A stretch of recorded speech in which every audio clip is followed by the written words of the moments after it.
मेरी समझ में कुछ भी नहीं आया। वो मेरे कान पर फिर बुझाया, पापा किसान क्या होता है? वाह, बहुत अच्छा।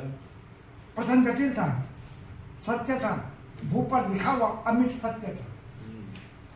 मैंने कहा जैसे सत्य सत्य होता है वैसे किसान किसान होता है। धरती पुत्र होता है, अपने देश की पावन मिट्टी में जन्म लेता है, अंत में मिट्टी पे ही विलीन हो जाता है। बहुत अच्छा। आकार के बारे में यूँ समझो बेटा, कम से कम शब्दों में बहुत अच्छा। जीर्ण शीर्ण काया पर बलिष्ठ कंधे होते हैं, पेट और पीठ दोनों आपस में एक होते हैं।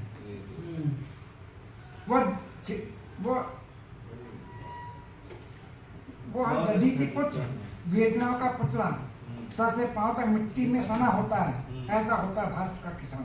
हे भगवान, उसके कंधे पर हल और हल में फल होता है, जिसे बंजर भूमि की कठोर सीने को चीरता है, पसीना बोता है, उसे रक्त से सींचता है, ऐसा होता है भारत का किसान। प्रेमचंद की कथाओं का पात्र होता है, हीरा मोती जो बैल होते हैं, गोबर और धनिया उसके नकेल होते हैं, और यही होते हैं बहुत क्या बात। आजमन महाजन का कर्जदार होता है, इसलिए बलहीन लाचार होता है। हिंदी साहित्यकार का महानायक होता है होरी, ऐसा होता है सभ्य भारत का किसान। हे भगवान, क्षितिज को उस पार देखो, बंजर भूमि के एक छोटे से टुकड़े में उस महामानव को देखो।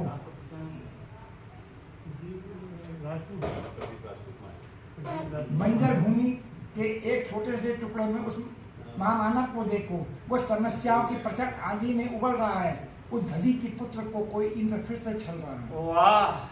वह पुत्र बोला, इन परिस्थितियों में क्या किसान जीवित रह पाएगा? क्या धरोहर के रूप में एक किसान मिल पाएगा?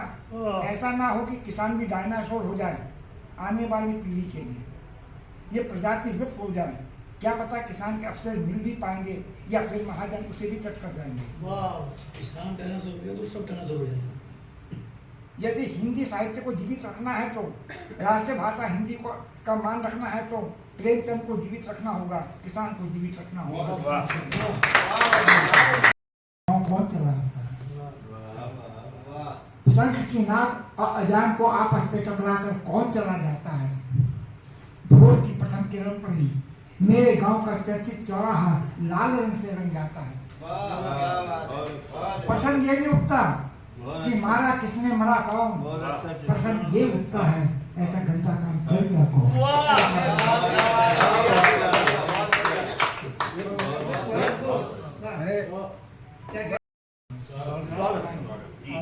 भंडारी